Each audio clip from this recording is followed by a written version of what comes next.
নতুন দিল্লীত ইউনেস্কোৰ বিশ্ব ঐতিহ্য কমিটিৰ ৪৬ সংখ্যক অধিৱেশন ভাৰত মণ্ডপনত আজিৰে পৰা ৩১ জুলাইলৈকে 10 দিনীয়া কাৰ্যসূচীৰ আয়োজন কৰা হৈছে। আজি সন্ধিয়া অধিৱেশন মুকলি কৰিব প্ৰধানমন্ত্ৰী নৰেন্দ্ৰ মোদীয়ে। ঐতিহ্য সংৰক্ষণ আৰু ব্যৱস্থাপনাৰ ক্ষেত্ৰত সংযোজন হ'ব এক নতুন অধ্যায়ৰ। বিশ্ব ঐতিহ্যৰ তালিকাত নতুন মনোনয়ন সন্দৰ্ভত লোৱা হ'ব সিদ্ধান্ত। চৰাইদেউৰ ঐতিহাসিক মৈদাম অন্তৰ্ভুক্ত হ'ব পাৰে বিশ্ব ঐতিহ্য ক্ষেত্ৰত। ইতিমধ্যে ইউনেস্কোৰ প্ৰতিনিধিয়ে পৰিদৰ্শন কৰিছে চৰাইদেউৰ মৈদাম। এই অধিৱেশনতে এই ক্ষেত্ৰত লোৱা হ'ব সিদ্ধান্ত। পুনৰীক্ষণ কৰা হ'ব 124 বিশ্ব ঐতিহ্য স্থলৰ বাবে সংৰক্ষণৰ প্ৰতিবেদন।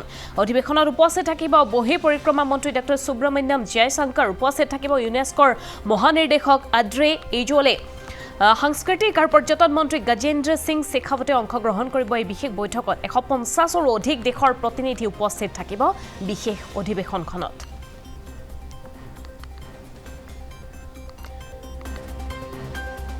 সকলো ৰাজ্যবাসীৰ মনত এটাই প্ৰশ্ন যে বিশ্ব ঐতিহ্য ক্ষেত্ৰ অন্তৰ্ভুক্ত হ'বনে চৰাইদেউ মৈদাম। এই সন্দৰ্ভত শীঘ্ৰেই সিদ্ধান্ত গ্ৰহণ কৰা হ'ব। ইতিমধ্যে আমি উল্লেখ কৰিছোঁ নতুন দিল্লীত ইউনেস্কোৰ বিশ্ব ঐতিহ্য কমিটিৰ ৪৬ সংখ্যক অধিৱেশন।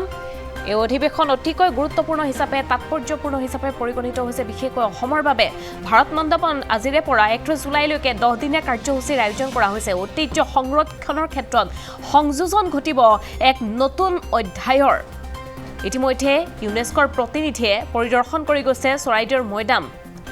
সকলো আশাবাদী হৈ আছে এই মুহূৰ্তত পুনৰীক্ষণ কৰা হ'ব 124 বিশ্ব ঐতিহ্য স্থলৰ বাবে সংৰক্ষণৰ প্ৰতিবেদন। বিশ্ব ঐতিহ্য ক্ষেত্ৰ অন্তৰ্ভুক্ত হ'বনে চৰাইদেউ মৈদাম, এই প্ৰশ্ন এতিয়া প্ৰতিগৰাকী ৰাজ্যবাসীৰ মনত। ইতিমধ্যে আমি উল্লেখ কৰিছোঁ যে বিশ্ব ঐতিহ্য ক্ষেত্ৰত অন্তৰ্ভুক্ত হ'ব পাৰে চৰাইদেউৰ ঐতিহাসিক মৈদাম। আজিৰে পৰা দিল্লীত ইউনেস্কোৰ বিশ্ব ঐতিহ্য কমিটিৰ ৪৬ সংখ্যক অধিৱেশনতে চৰাইদেউ মৈদাম সন্দৰ্ভত সিদ্ধান্ত গ্ৰহণ কৰা হ'ব পাৰে।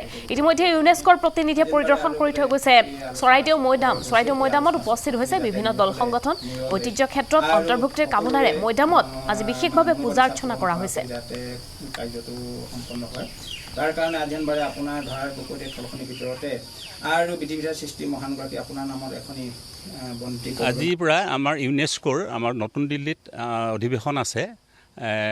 বিশ্বৰ প্ৰায় 121খন দেশে এই অধিৱেশনত অংশগ্ৰহণ কৰিছে আৰু বিশ্বৰ প্ৰায় 19টা এনেকুৱা অঞ্চলে সাংস্কৃতিক বা ঐতিহাসিক অঞ্চলে আজিৰ এই বিশ্ব ঐতিহ্য ক্ষেত্ৰ ঘোষণা কৰিবৰ কাৰণে তেওঁলোকে আবেদন জনাইছে। আৰু ভাৰতৰ একমাত্ৰ একমাত্ৰ ঐতিহ্য ক্ষেত্ৰ হিচাপে আমাৰ চৰাইদেউ মৈদামসমূহ আছে। আমাৰ চৰাইদেউ মৈদামসমূহ গোটেই অসমৰ কাৰণে এটা আমাৰ স্বাভিমান, সকলো জনগোষ্ঠীৰ কাৰণে এটা আমাৰ স্বাভিমান।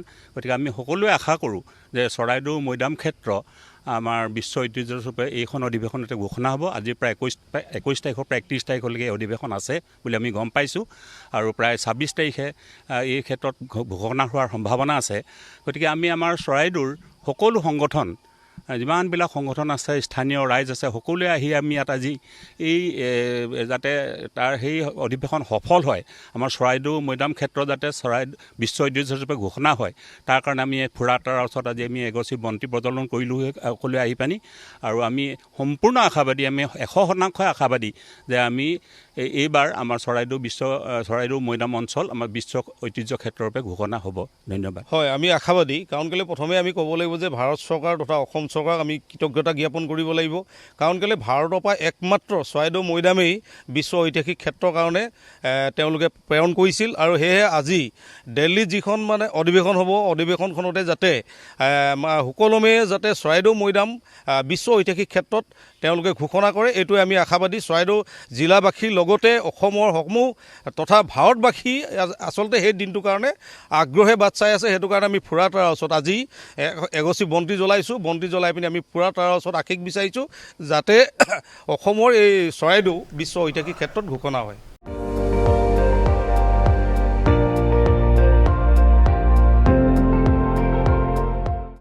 আপুনি চাই আছে ND24, সৰ্বশ্ৰেষ্ঠ নহয় সৰ্বোত্তমৰ দৌৰত।